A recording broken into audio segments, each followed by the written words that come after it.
buenos días. Mi nombre es Martín Layú, soy profesor investigador del Instituto Nacional de Salud Pública y el día de hoy revisaremos conceptos generales de epidemiología de cáncer y carga de la enfermedad.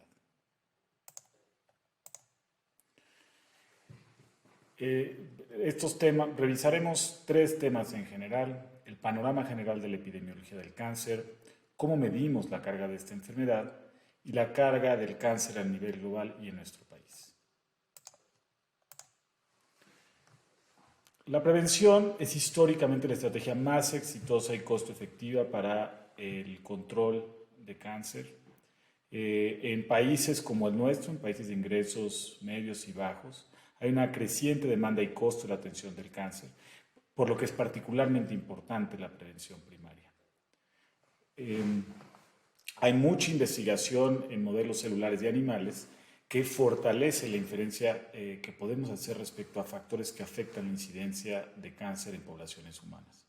El genoma humano también ha abierto oportunidades para entender mejor el origen de esta enfermedad e identificar poblaciones en riesgo y entender interacciones gene-ambiente. La epidemiología del cáncer ha sido increíblemente exitosa. Tenemos varios ejemplos de esto. Históricamente, la epidemiología encontró que el tabaco era un factor importante de riesgo para cáncer pulmonar. Lo mismo se dio con la radiación ionizante. Ha habido mucho desarrollo en las exposiciones ocupacionales. También un gran éxito ha sido la identificación de agentes infecciosos, como es el caso del virus del papiloma humano. También hemos entendido más y más sobre factores reproductivos para riesgo de enfermedades y de cáncer en mujeres, asimismo como exposiciones a algunos medicamentos. Hemos empezado a entender mejor la relación del alcohol, dieta, actividad física y otros estilos de vida sobre el cáncer. Como ejemplo del tabaco, a principios del siglo XX, el cáncer pulmonar era una enfermedad sumamente inusual. Pero el día de hoy es la primera causa de muerte en la mayoría de los países. Y esta experiencia y este éxito en tabaco afianza a la epidemiología como una disciplina importante en investigación de cáncer. Lo que se hizo en ese momento fue que al describirse una creciente carga de esta enfermedad, se empezó a pensar en distintas causas. Se comprobó que el tabaco era la causa de este aumento tan dramático y en ese momento se evaluaron las estrategias para el control del consumo del tabaco. Aquí les pongo la primera página de un artículo clásico escrito en 1950 que establece el tabaquismo como una causa de cáncer de pulmón. Y este artículo abrió el camino para el desarrollo de distintas estrategias metodológicas y recursos de investigación que son los estudios epidemiológicos de casos y controles y de cortes de seguimiento y que han sentado las bases para el establecimiento de medidas de control en cáncer. En el caso de la radiación ionizante, se fueron identificando distintas fuentes de exposición, la radiación por rayos X, pero sobre todo los eventos subsecuentes a las bombas atómicas en Hiroshima y Nagasaki. Se encontró que la radiación ionizante tenía un impacto muy importante en el riesgo de leucemia. Entonces esto se vio tanto en pacientes que habían sido expuestos a rayos X como en los sobrevivientes de las bombas atómicas. En el caso de cáncer de mama, también se observó un riesgo aumentado en pacientes que habían sido tratadas por radiación para otras enfermedades. Y en el caso de los mineros, observamos que la radiación ionizante aumentaba su riesgo de cáncer de pulmón. Otro de los grandes éxitos de la epidemiología de cáncer fue la identificación de distintas exposiciones a químicos en trabajadores, en industrias en particular. En el caso de la industria minera, por ejemplo, se identificó que el arsénico era un factor de riesgo importante para cáncer de pulmón. Lo mismo en el caso de la exposición a asbestos, que son estas fibras y que aumentaban tanto el riesgo de cáncer pulmonar como de mesotelioma, que es un cáncer inusual, y lo mismo para el caso de cáncer de vejiga y los colgantes químicos.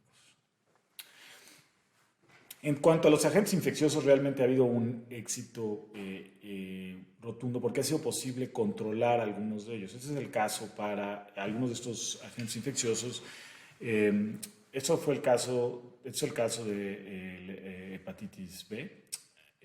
Para el virus de hepatitis B el proceso de identificación de este como un agente causal de cáncer hepático fue por la realización primero de estudios ecológicos, luego de estudios de casos y controles de cortes, y luego ver cómo el impacto que tuvo una vacuna para prevenir virus de hepatitis B en la frecuencia de cáncer hepático. El virus del papiloma humano también ha sido una historia de éxito, también con base en estudios epidemiológicos y posteriormente estudios que permitían la detección de ADN para distintos subtipos de este virus, pues se identificó que el 90% de los cánceres con ADN de virus de alto riesgo eran explicados, digamos, por esta exposición. Lo mismo ha sucedido con H. pylori para cáncer gástrico, y en el caso de inmunodeficiencia, pacientes con SIDA, pues se ha encontrado también una frecuencia importante de cánceres causados por agentes infecciosos. Ahora, ¿cómo medimos la carga de cáncer? Para pensar en cómo medimos la carga de cáncer, vale la pena revisar algunos conceptos básicos de epidemiología. Entonces, el primero es uno de incidencia. Y la incidencia lo que hace es que refleja un conjunto de factores causales. Y entonces, ¿cómo medimos la incidencia? Aquí les ponemos una definición de incidencia, que es el número de casos sobre una población. Entonces, la incidencia acumulada o riesgo.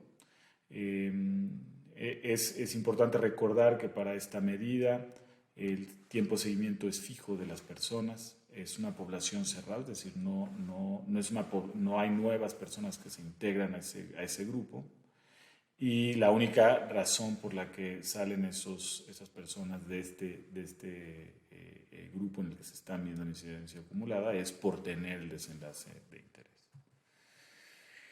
Sin embargo, la incidencia acumulada tiene algunas limitaciones, y es que pues, en estudios donde seguimos poblaciones en el tiempo, pues pueden morir por otra razón. Por ejemplo, pueden morir por enfermedad cardiovascular, por lo que no es posible estimar la incidencia acumulada, porque no sabemos qué es lo que hubiera pasado con esa persona si no hubiera muerto por enfermedad cardiovascular.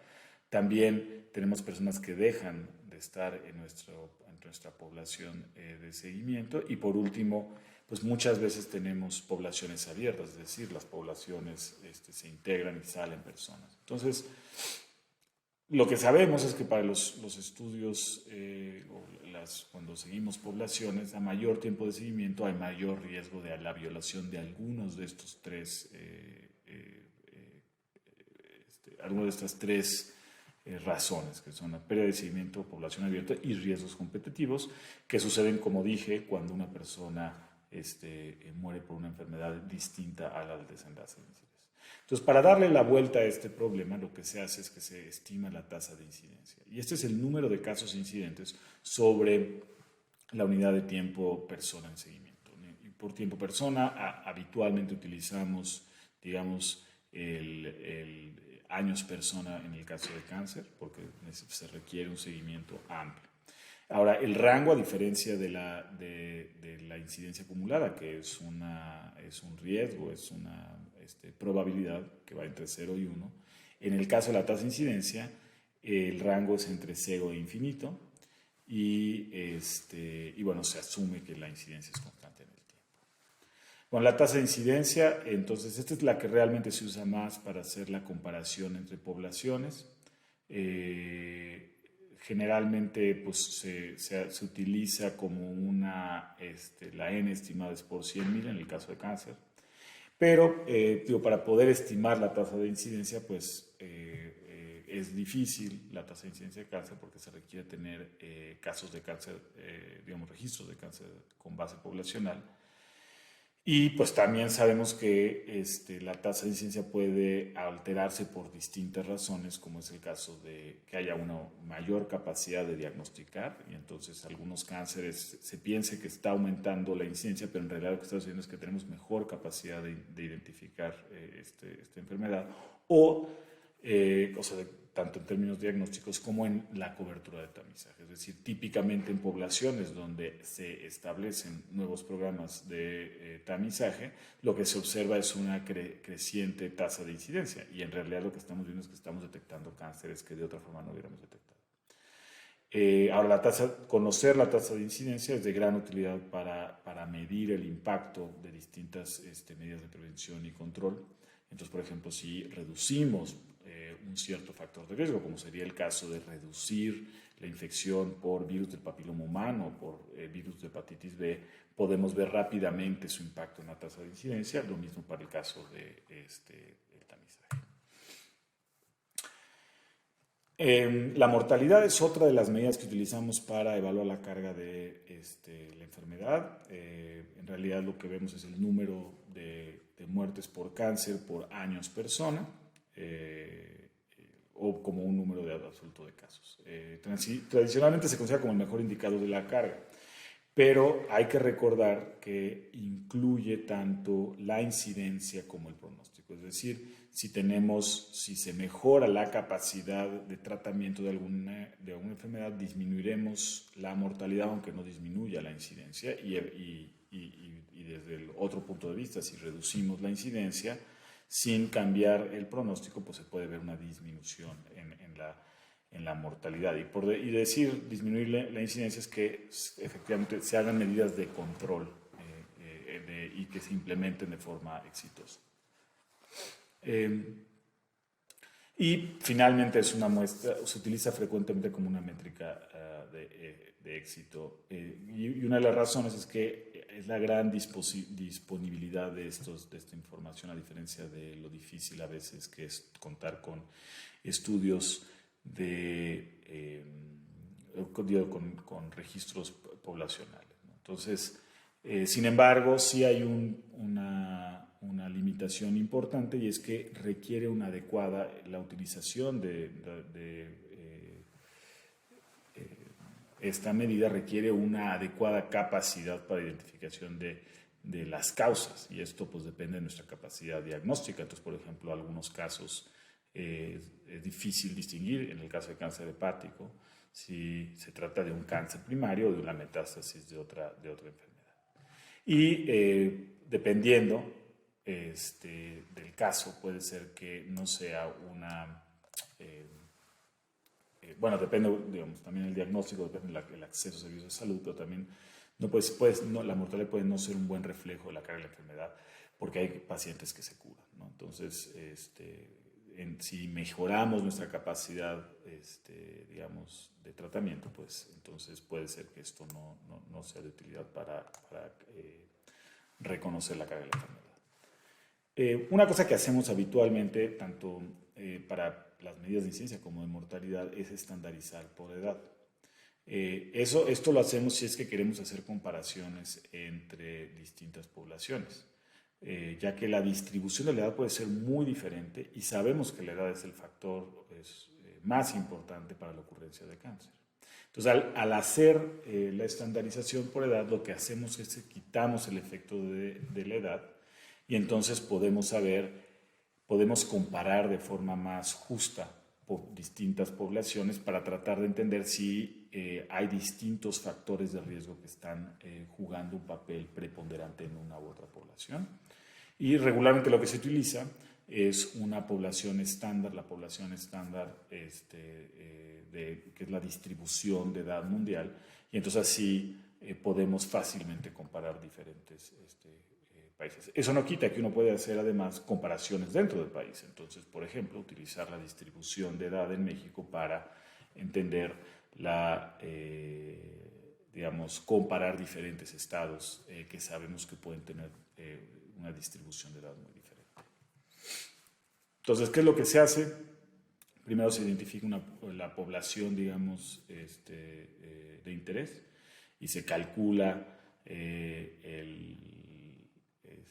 digamos, la incidencia de cáncer en cada estrato de edad. Digamos, se calcula la incidencia de cáncer en personas entre 20 y 24 años, entre aquellos de 25 a 30 años, en fin. Así en quinquenios, por ejemplo. Y se calcula cuál es la mortalidad en cada uno de esos estratos.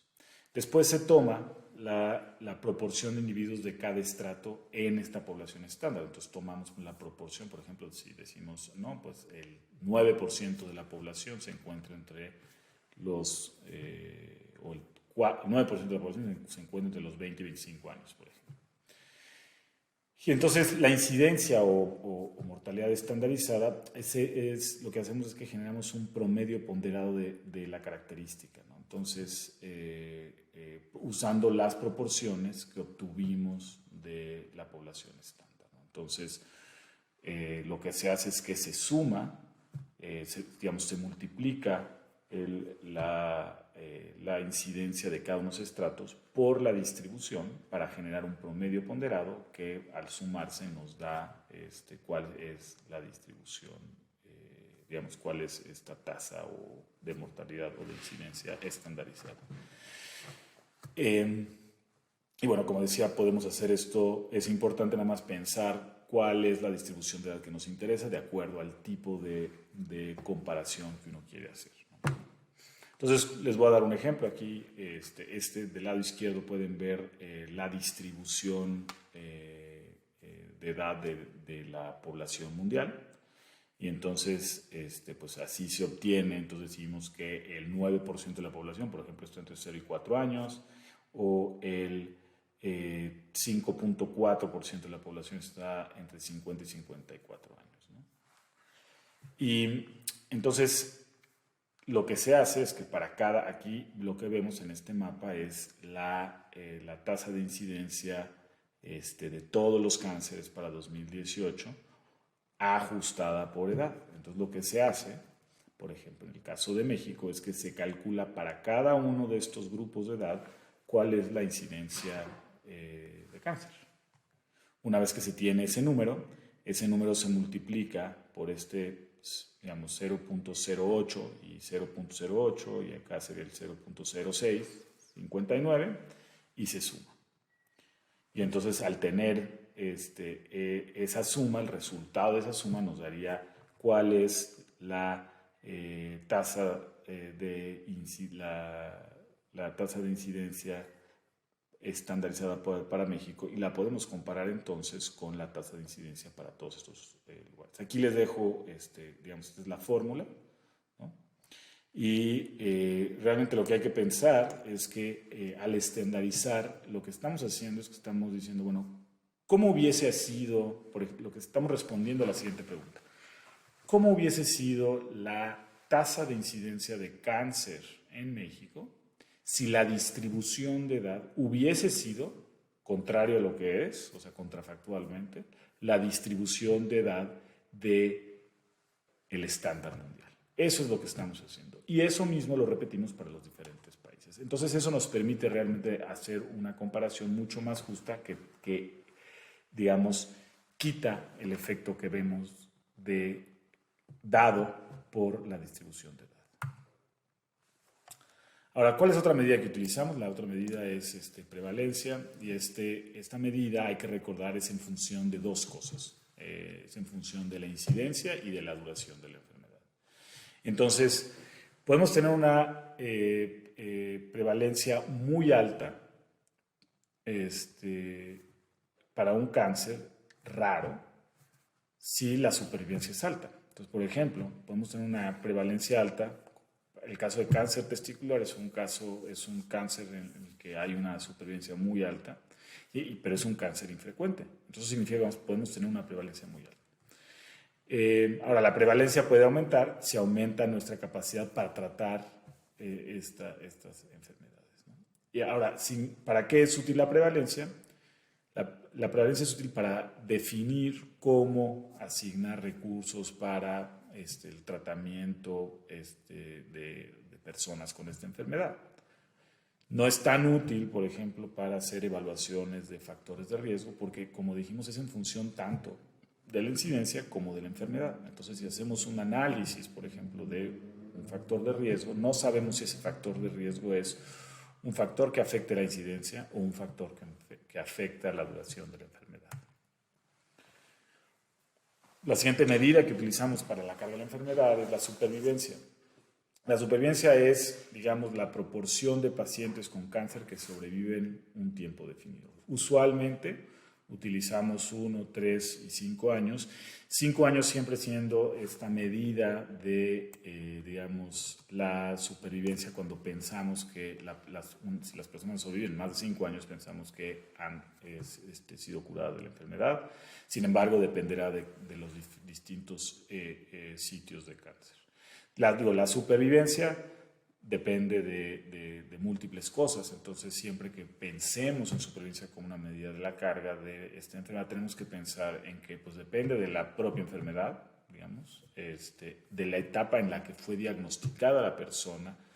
Entonces, aquellas personas con etapas avanzadas, pues digamos, es más probable que tengan una menor supervivencia que aquellas que son detectadas en etapas tempranas de la enfermedad. Y también nos habla de la efectividad del tratamiento. Entonces, hay cánceres para los cuales tenemos tratamientos muy efectivos y hay otros para los cuales no.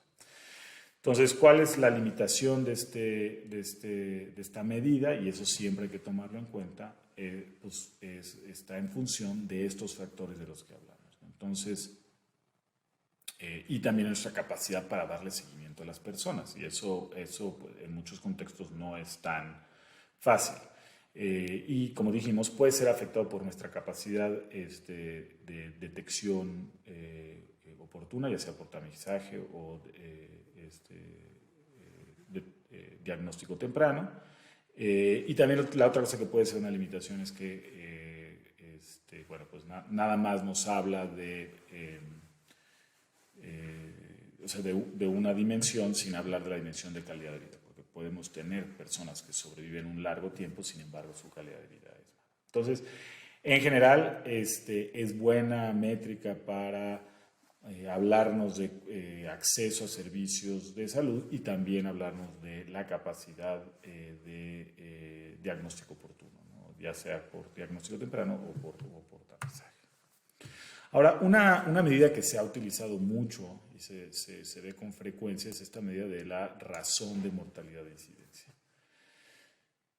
Y entonces al final esto se piensa que es una medida como un indicador de qué tan completo es nuestro registro de cáncer, pero recientemente se ha utilizado como una medida de supervivencia. Ahora, esta medida pues depende de qué tan completo es el registro de mortalidad y nuestra calidad de diagnosticar, digamos, en el expediente, bueno, en el certificado de función, la causa.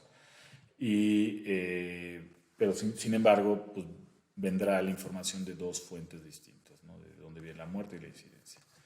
Ahora, aunque se ha empezado a utilizar más, y aquí pueden ver una medida donde pues hablamos tratando de comparar, digamos, la capacidad, o sea, la supervivencia entre diferentes países, más y más se recomienda que no se utilice como una medida para comparar el desempeño del sistema de salud, porque sí sentimos que existe una diferente fuente de información de dónde vienen las muertes y la incidencia, y eso genera una variabilidad que puede afectar la interpretación de los resultados. Otra cosa que se hace mucho, tanto para mortalidad como para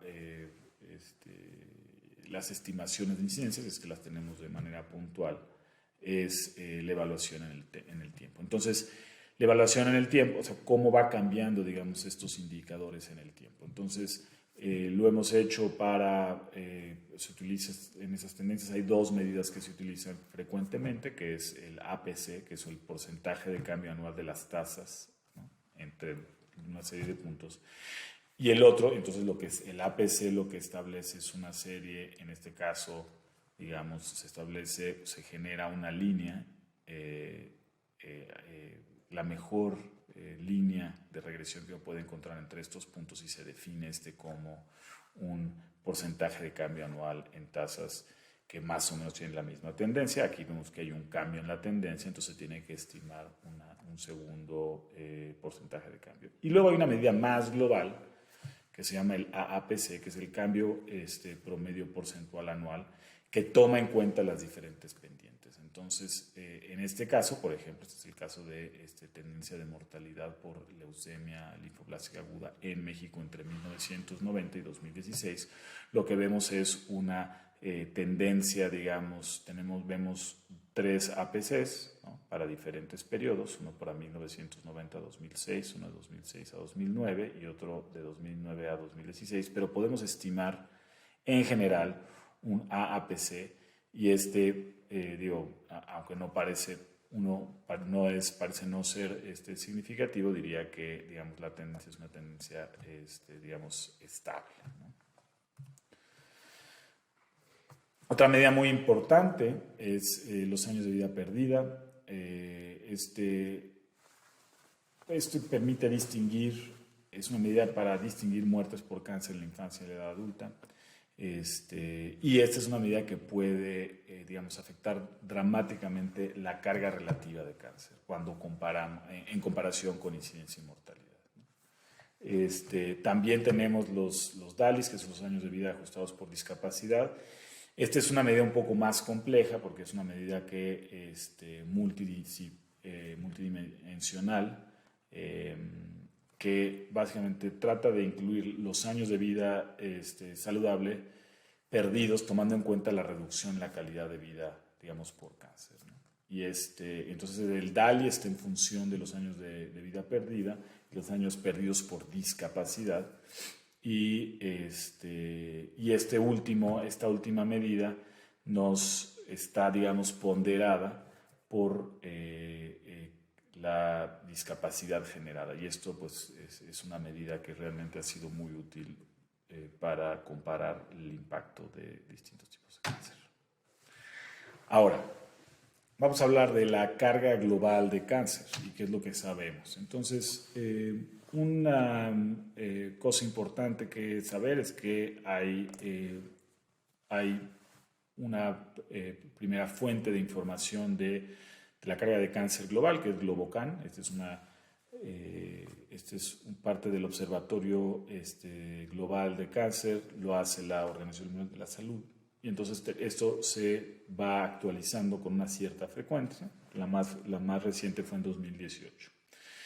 Lo que utiliza, las medidas que tienen son de incidencia y de mortalidad. La incidencia se estima para todos los países con base en registros poblacionales, sabiendo que nada más, digamos, 25% de la población mundial está cubierta por registros poblacionales de cáncer. Entonces, esa es una limitación. En el caso de mortalidad, se utilizan las estadísticas oficiales de mortalidad, donde existe mucho mayor cobertura. Entonces, una limitación que reconocer es que, pues, digamos, la certeza que tenemos de estos datos depende de la cobertura y calidad de fuentes de información. Y, por ejemplo, sabemos que en ciertos continentes, como es el caso de África, esto es baja. Entonces, la calidad, digamos, se considera baja. Y bueno, pues sí, la variabilidad de la información afecta la variabilidad de los resultados, porque sí se hace una serie de modelos para tratar de estimar la incidencia, ya que no se cuenta con información en todos. Entonces, muchas veces se utiliza información de algunos países circundantes, y también, bueno, se define de acuerdo a la calidad de la información. La otra fuente de información es el Global Burden of Disease. Lo que hace, digamos, el Global Burden of Disease es que para el caso de mortalidad, pues como utiliza muchos más fuentes de información, incluidas distintos registros de cáncer, autopsias verbales, etcétera, logra tener una mayor cobertura. La incidencia se basa también en, digamos, modelos de mortalidad de incidencia, pero sí es cierto que sí es una gran ventaja, es que es un método uniforme de estimación de incidencia en todos los países. Y pues esto es particularmente útil en países donde no hay registros poblacionales, ¿no? Además, a diferencia de Globocan, también hace una estimación de años vividos con discapacidad por las diferentes enfermedades. Aquí les pongo la distribución global de incidencia y mortalidad por cáncer en mujeres. Como podemos ver, a nivel global, en mujeres, el sitio de cáncer más importante es cáncer de mama, cáncer colorectal como segundo, y el tercero, cáncer pulmonar, y el cuarto sería el cáncer cervicouterino. En términos de mortalidad, lo que podemos ver es que la carga es mayor, o sea, digamos, pasa el cáncer pulmonar, pasa del tercer lugar al segundo lugar, y acercándose mucho a la carga de cáncer de mama. Y también vemos otros cánceres donde la mortalidad es alta, como es el caso de estómago, hígado y páncreas, aunque su incidencia es relativamente menor, digamos, en términos de la distribución, ¿no? Para el caso de los hombres, vemos que la primera causa de incidencia, digamos, el cáncer más frecuente son pulmonar, próstata, colorectal, estómago y hígado, ¿no? Estos serían los 5 primeros cánceres. En términos de mortalidad, pues podemos ver que estos 3 cánceres, que son pulmón, hígado y estómago, son los que se llevan la mayor parte de la carga. Esto porque tenemos una menor capacidad para el tratamiento de estas enfermedades. Una de las grandes ventajas que tiene Globocan es que también estima cambios a nivel global, digamos, en la incidencia, ¿no? Entonces esto nos permite ver si está aumentando o disminuyendo el cáncer. Entonces, por ejemplo, podemos ver que en el caso de China, en el caso de Arabia Saudita, pues hay un franco aumento. Ahora, estos cambios sí están sujetos también a la validez de la incidencia, aunque se asume que hay un error, pues que este error sea constante en el tiempo. Ahora, si cambia la capacidad o las fuentes de error para la determinación de la incidencia, entonces estos cambios serán difíciles de interpretar. Aquí está una medida, este es en el Global Burden of Disease, o una de las cosas que permite ver es si ha habido cambios en el tiempo. Y aquí les estoy mostrando pues, cambios relativos de distintos sitios de cáncer entre 2007 y 2017, utilizando como medida los años de vida perdida. Y aquí lo que se puede ver es que, bueno, pues, por ejemplo, el cáncer hepático está aumentando de importancia. Podemos ver que, digamos, ha disminuido en algo el cáncer cervicuterino, ¿no? Podemos ver también una relativa disminución de cáncer de estómago. Ahora, creo que es importante al tener estas dos fuentes de información tratar de entender, pues, comparar qué es lo que pueden estimar. Entonces, una de las cosas que llama mucho la atención, y es una diferencia importante entre Globocan y GBD, es la que GBD tiene intervalos de confianza que para un poquito tratar de entender qué tanta certidumbre tenemos de la estimación. Como podemos ver, en términos de muertes globales, podemos ver que más o menos, digamos, para el caso de pulmón, colorectal, vemos que por lo general GBD estima, si lo ven para todos estos estimadores, estima un poco más este número de casos, en lo general en estos, digamos, 4 primeros. Esto tiene que ver mucho con el trabajo que hace GBD para reclasificar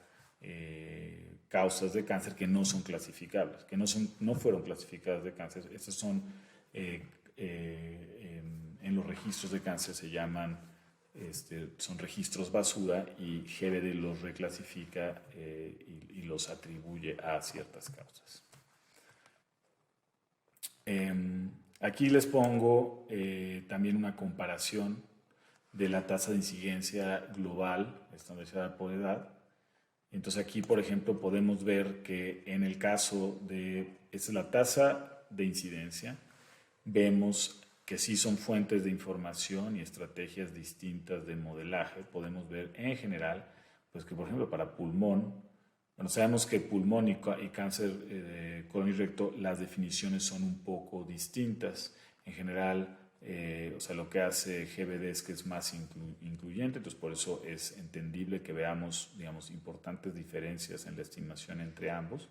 En hombre, eso lo vemos en mujeres, pero lo vemos en hombres y es muy dramático el caso de cáncer de colon y recto. Digamos, para otros cánceres vemos que se acercan mucho más, ¿no? Entonces, por ejemplo, aquí vemos que para cáncer de mama son muy cercanos, esófagos son muy cercanos, y así. Entonces, ¿qué es lo que podemos pensar? Son las diferencias entre Globocan y GBD. Son que, digamos, Globocan utiliza una distribución de la edad, que es el estándar mundial, mientras GBD genera su propio estándar. Hay pequeñas diferencias en la definición de sitios de cáncer, específicamente para cáncer pulmonar y cáncer de colon y recto.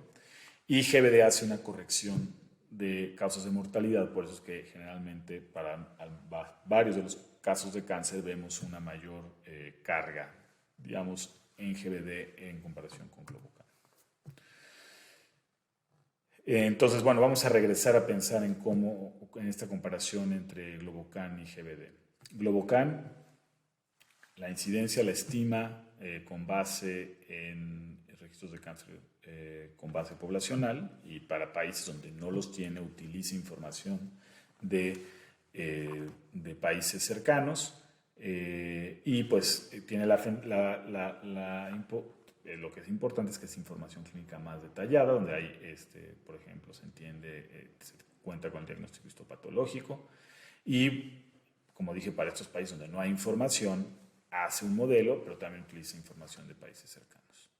En el caso de GBD, lo que vemos es, pues, estimaciones de incidencia se basan en mortalidad, en modelos basados en mortalidad. Se cuenta con medidas adicionales de carga de enfermedad, y permite el tipo, porque sí son estimaciones que se hacen año con año, permite evaluaciones de tendencia, lo cual en el caso de Globocan es más difícil porque Globocan hace, digamos, con una menor frecuencia hace estimaciones, ¿no?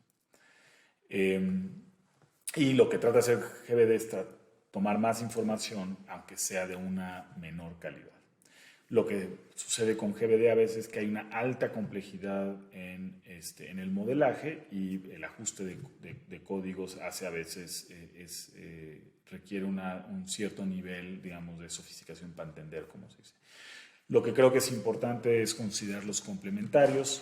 Siempre es importante ver qué es lo que, cuando uno está comparando, tratando de ver la carga de enfermedad, es importante ver qué es lo que dice uno y el otro, y tratar de acuerdo a la disponibilidad de registros, el tipo de país y el tipo de cáncer, entender si esa es la comparación o, digamos, la fuente de información mejor para esa comparación. En términos de supervivencia, existe un un estudio importante, que es el estudio Concord, que permite, digamos, en un número importante de países, estimar al menos de un número importante también de sitios de cáncer, la supervivencia. Eso se basa en una serie de registros de cáncer, algunos de ellos hospitalarios, otros son registros poblacionales. Hay una cobertura importante y es de gran utilidad porque permite hacer una comparación en el desempeño digamos, de los distintos sistemas de salud en términos de cáncer, ya sea por la capacidad de diagnóstico oportuno o por la capacidad de tratamiento, que puede ser también en función de acceso a tratamiento. Entonces aquí les muestro una gráfica de supervivencia de colon, cáncer de mama y leucemia en niños. Entonces una cosa importante que se reconoce es que hay una increíble, digamos, heterogeneidad. Entonces, por ejemplo, aquí para leucemia en niños podemos observar que pues, en Puerto Rico se acerca la supervivencia al 90%, sin embargo, en México esta estimación lo pone abajo del 60%. Para leucemia linfoblástica aguda en niños. Entonces, permite hacer buenas comparaciones. Y aquí les pongo otra gráfica que también ayuda al tener este tipo de estrategias de monitoreo de supervivencia, ayuda a entender el progreso. Es decir, si se ve una mejora en la supervivencia por alguna enfermedad. Y aquí lo que podemos ver es que hay, en el caso de países de Centroamérica y Sudamérica, ha habido en el tiempo progreso, digamos, en la capacidad en la supervivencia en el tiempo. Ahora, ¿qué sabemos de la carga de cáncer en México? Pues aquí les pongo estas gráficas que vienen de GBD, que nos permiten, digamos, simplemente ver de manera gráfica la diferencia en la importancia de cáncer en nuestro país. Entonces, por ejemplo, aquí podemos ver que toda esta parte de aquí son los distintos tipos de cáncer, y lo que podemos ver es que es la tercera causa aunque es la tercera causa de muerte en México, es comparable a enfermedad del corazón, enfermedad isquémica del corazón y diabetes, ¿no?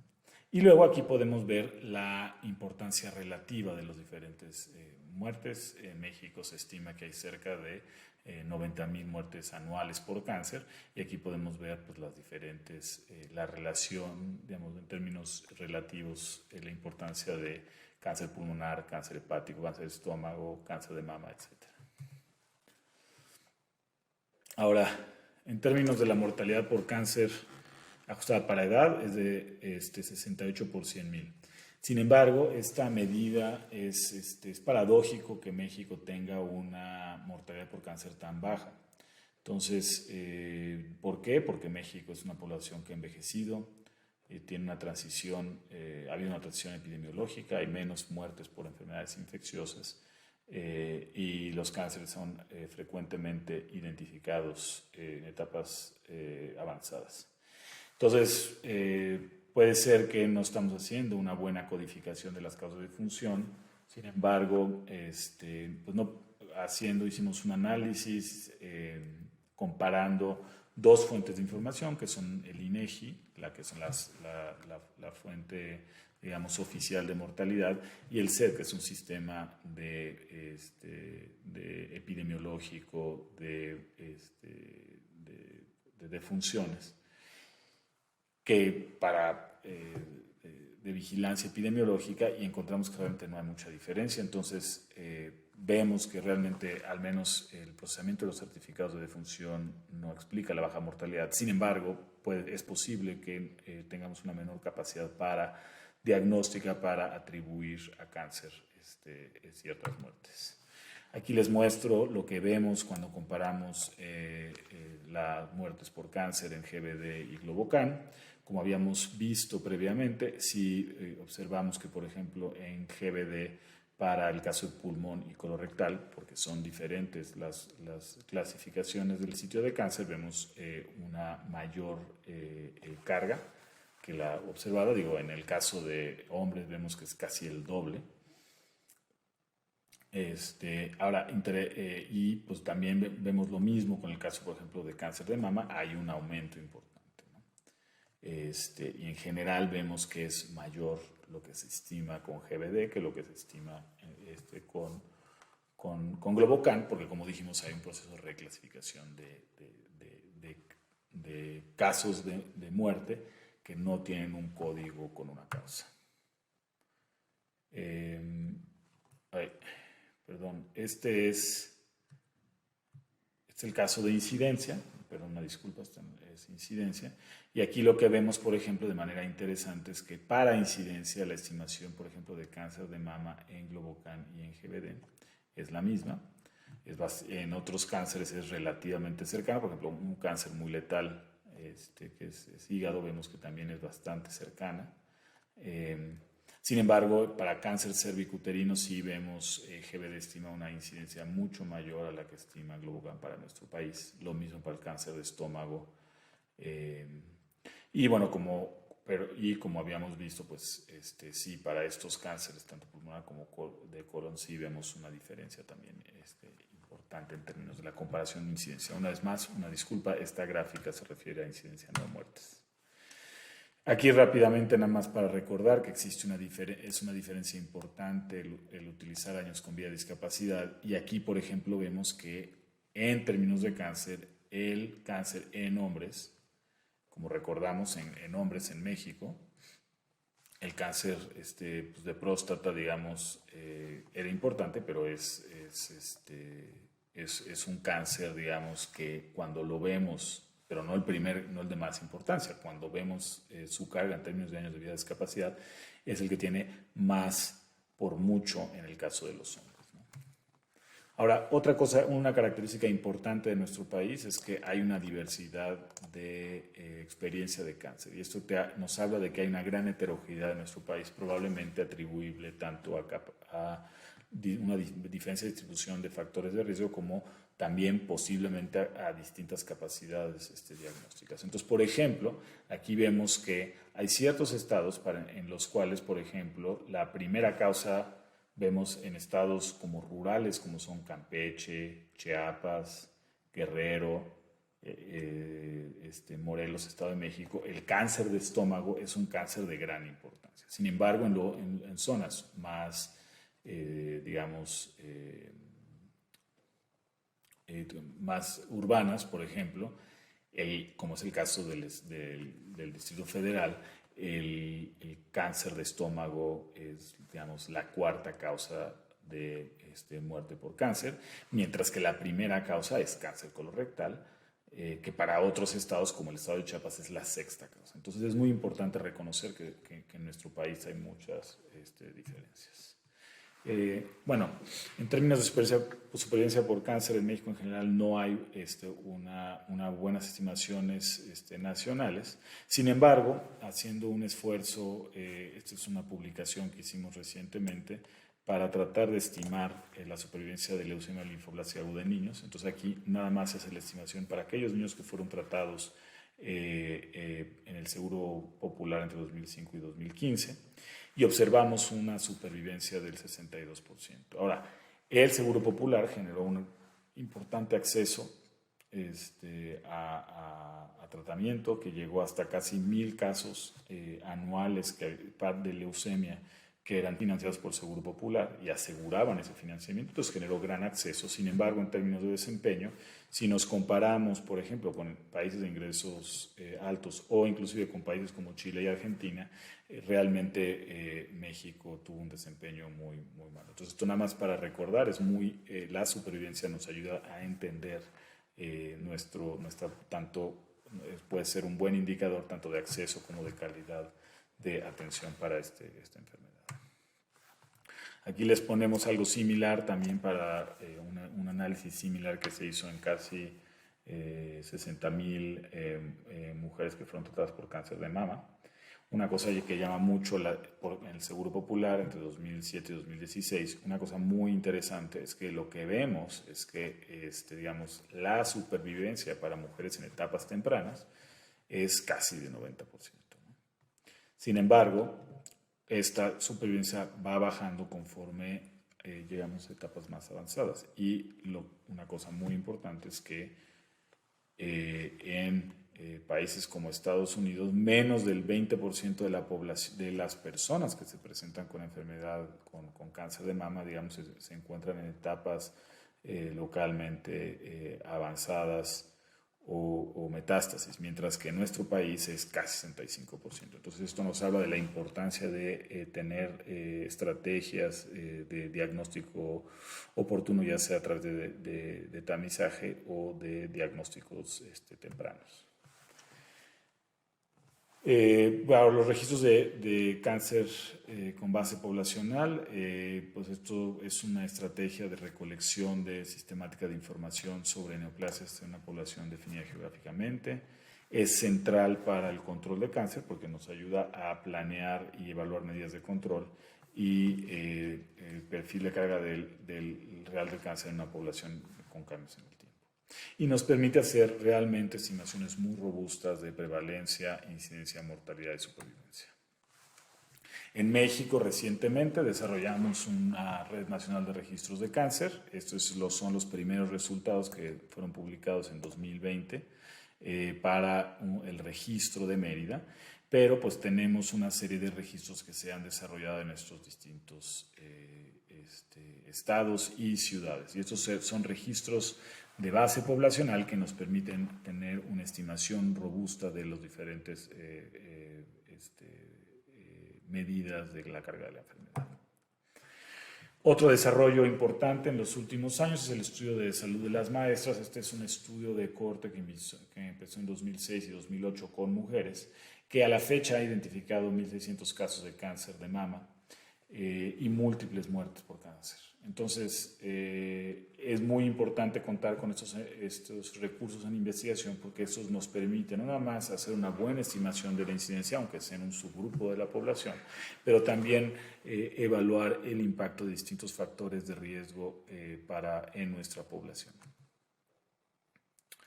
Entonces, ¿qué es lo que tenemos en México? ¿Con qué recursos contamos?